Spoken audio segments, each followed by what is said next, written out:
नमस्कार, बायजूस आईएएस हिंदी में आपका स्वागत है। प्रस्तुत है दैनिक क्विज। पहला प्रश्न आपके समक्ष है। निम्नलिखित युग्मों पर विचार कीजिए। जनजाति, राज्य, चेंचू तेलंगाना, कट्टुपनिया तमिलनाडु, शेरदुकपेन हिमाचल प्रदेश। आपको ये बताना है कि उपर्युक्त युग्मों में से कौन सा से सुमेलित हैं या हैं। केवल एक, केवल दो और तीन, केवल तीन कि कोई भी नहीं।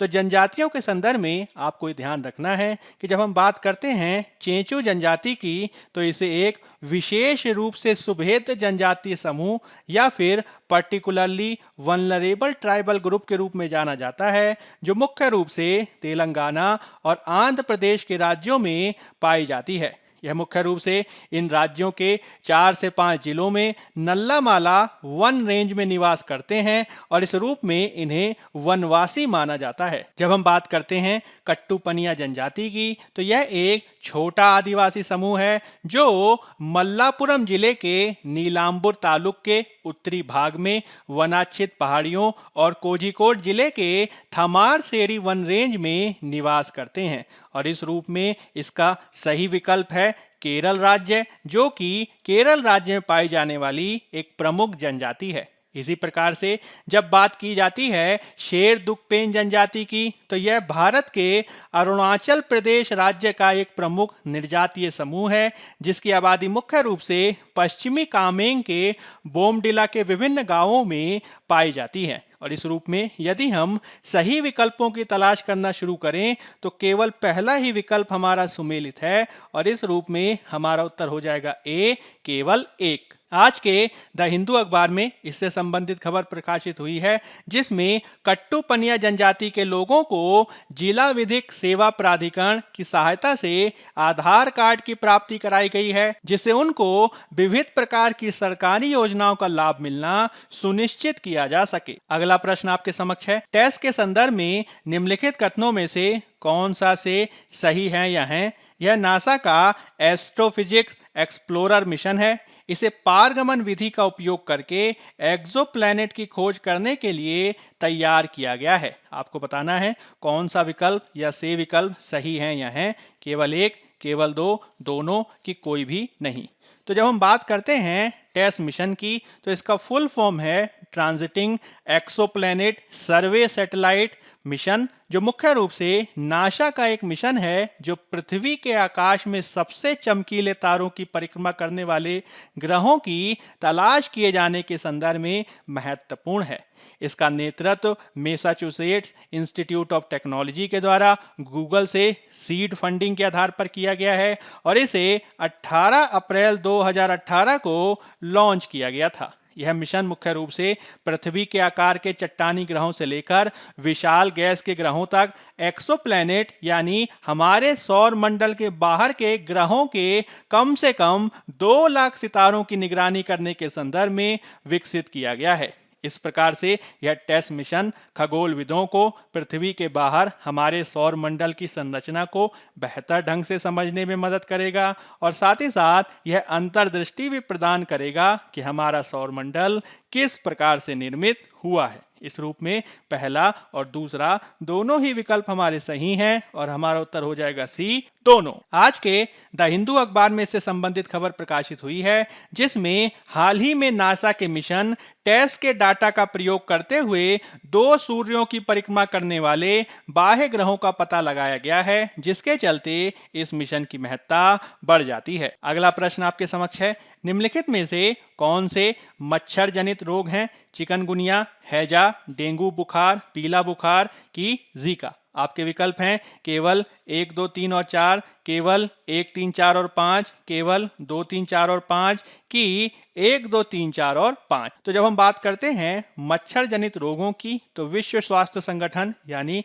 WHO के आंकड़े को हमें ध्यान रखना होगा, जिसके अनुसार मच्छर के काटने से हर साल 10 लाख से अधिक मौतें होती हैं और उसमें मलेरिया मौत के प्रमुख कारणों में से एक है। साथ ही साथ मलेरिया के अलावा भी विविध प्रकार के मच्छर जनित बीमारियां महत्वपूर्ण हैं, जिसमें डेंगू, चिकनगुनिया, जीका, जापानी इंसेफ्लाइटिस, येलो फीवर और लिम्फेटिक फाइलेरिया यानी लसिका फाइलेरिया महत्वपूर्ण है, जो भारत और विश्व स्तर पर अपने प्रभाव को बढ़ा रही हैं। इस रूप में यदि हम देखें तो हैजा मच्छर जनित रोग नहीं है, और यदि मैं इन विकल्पों में से 2 को एलिमिनेट कर दूं तो हमारे समक्ष केवल एक ही विकल्प शेष बचता है, और इस रूप में हमारा उत्तर हो जाएगा बी, यानी चिकनगुनिया, डेंगू बुखार, पीला बुखार और जीका ये सभी बीमारियां मच्छर जनित रोग से संबंधित हैं। आज के द हिंदू अखबार में मॉस्किटो बॉर्न डिसीजेस यानी मच्छर से होने वाली बीमारियों के संदर्भ में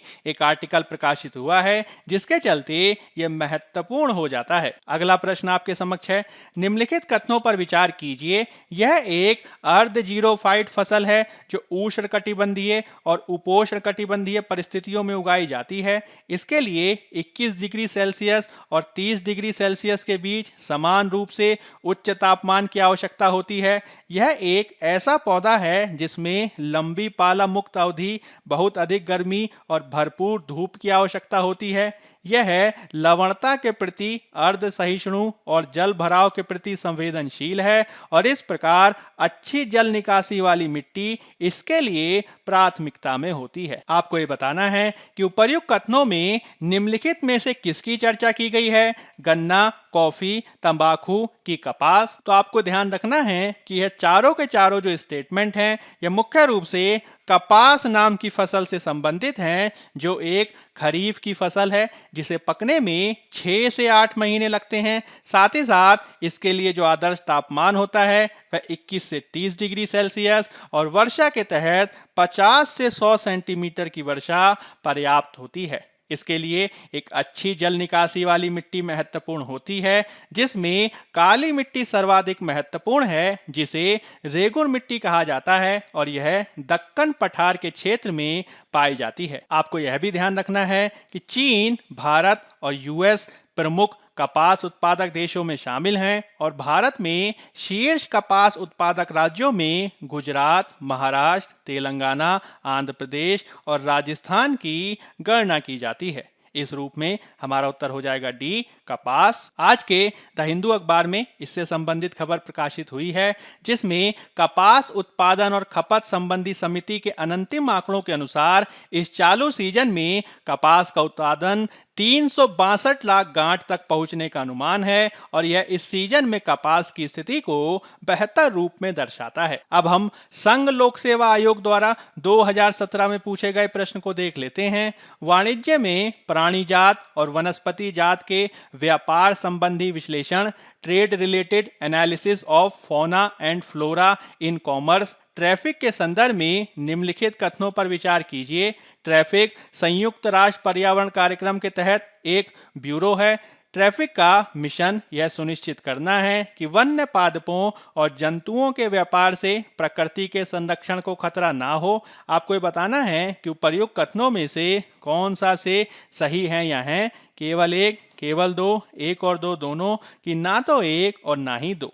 तो जब हम बात करते हैं ट्रैफिक की, तो मुख्य रूप से यह एक wild life trade monitoring network यानी वन्य जीव व्यापार निगरानी नेटवर्क है, जो एक महत्वपूर्ण गैर सरकारी संगठन यानी एनजीओ है, जो जैव विविधता संरक्षण और सतत विकास दोनों के संदर्भ में वन्य जीव व्यापार पर काम करता है। यह है विश्व वन्य जीव कोष यानी WWF और प्रकृति के संरक्षण के लिए अंतर्राष्ट्रीय संघ यानी IUCN का एक संयुक्त कार्यक्रम है, जिसे 1976 में स्थापित किया गया था, और इसका मुख्यालय कैम्ब्रिज, यूनाइटेड किंगडम में अवस्थित है। इसका उद्देश्य यह सुनिश्चित करना है कि यह जंगली पौधों और जंतुओं का व्यापार प्रकृति के संरक्षण के लिए खतरा ना हो, क्योंकि अवैध वन्य जीव व्यापार ऐसे महत्वपूर्ण कारणों में से है जिससे आज कई प्रजातियां लुप्त प्राय हो चली हैं। जैसे कि राइनो के सींग का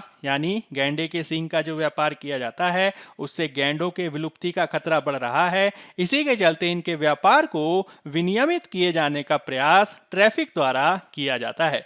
और इस रूप में हम देखें तो दूसरा जो हमारा कथन है वह सही है, पहला हमारा सही नहीं है और इस रूप में हमारा उत्तर हो जाएगा बी, केवल 2। अब हम आज के तथ्य की बात कर लेते हैं जिसमें हम बात करेंगे रानी कमलापति की, जो आज के द हिंदू अखबार में प्रकाशित हुआ है। हाल ही में भोपाल में सबसे आधुनिक हबीबगंज रेलवे स्टेशन का नाम बदलकर गोंड रानी रानी कमलापति के नाम पर रखा गया है। आपको ये ध्यान रखना है कि हबीबगंज स्टेशन मुख्य रूप से भोपाल शहर में अवस्थित है और यह है पश्चिम मध्य रेलवे के हिस्से के रूप में स्थित है। यदि हम बात करें रानी कमलापति के बारे में तो यह 18वीं शताब्दी में मध्य क्षेत्र की महत्वपूर्ण गोंड रानी थी, जो गिन्नौरगढ़ के प्रमुख गोंड शासक निजाम शाह की विधवा के रूप में जानी जाती हैं। रानी कमलापति को कमलावती के रूप में भी जाना जाता है, जो निजाम शाह की 7 पत्नियों में से एक थीं और चौधरी कृपा रामचंद्र की बेटी थीं। रानी अपनी सुंदरता और क्षमताओं के लिए प्रसिद्ध थीं और इसके चलते उनकी लगातार प्रशंसा की जाती थी।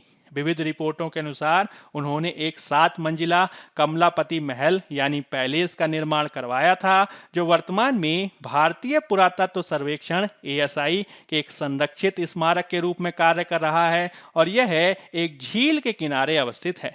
यह महल 18वीं शताब्दी की एक धर्मनिरपेक्ष वास्तुकला है जो लखौरी ईंटों से बना है और मेहराबदार है। रानी के नाम का सम्मान करने के लिए इस महल के जो कंगूरे हैं वह जल कमल के आकार के बनाए गए हैं। गोंड कथा के अनुसार उन्होंने निजाम शाह के भतीजे आलम शाह की हत्या करके अपने पति की मौत का बदला लिया था, क्योंकि आलम शाह ने अपने चाचा को जहर दे दिया था। निजाम शाह को उनके भतीजे चैनपुर बारी के राजा आलम शाह, जिन्हें चैन शाह के रूप में भी जाना जाता है, उन्होंने जहर देकर मार डाला था, क्योंकि वह कमलापति से शादी करना चाहता था। इसके लिए दोस्त मोहम्मद खान को कमलापति ने अपनी गरिमा और राज्य की रक्षा करने के साथ साथ अपने पति की मृत्यु का बदला लेने के लिए 1 लाख रुपए की पेशकश की थी। आगे चलकर दोस्त मोहम्मद खान यह प्रस्ताव स्वीकार कर लेता है और कमलापति के द्वारा उसकी कलाई पर राखी बांधी जाती है। आलम शाह से लड़ने और उसकी हत्या करने के लिए खान द्वारा एक अफगान और गोंड सेना का नेतृत्व किया जाता है। इस प्रकार से मृतक राजा के राज्य पर कमलापति के द्वारा कब्जा कर लिया जाता है। हालांकि बाद में रानी के पास दोस्त मोहम्मद खान को देने के लिए 1 लाख रुपए की कमी थी, इसलिए उसने अपनी आधी राशि का भुगतान किया और बाकी भोपाल के गांव दोस्त मोहम्मद खान को दिए गए थे। आपको यह भी ध्यान रखना है कि खान को कमलापति के राज्य का प्रशासक नामित किया गया, जिससे वह छोटे गोंद साम्राज्य का मुखिया बन गया था। यह भी महत्वपूर्ण है। महल के इतिहास के अनुसार रानी कमलापति की मृत्यु 1723 में झील में कूदकर आत्महत्या करने से हो गई थी। यदि हम बात करें गोंड समुदाय की तो लगभग 1.2 करोड़ से अधिक आबादी के साथ गोंड समुदाय भारत के सबसे बड़े जनजातीय समूहों में से एक है और ये भाषाई रूप से द्रविड़ भाषा परिवार के गोंडी मांडा उप समूह से संबंधित है। बायजूस IAS हिंदी के आज के अंक में फिलहाल इतना ही। धन्यवाद।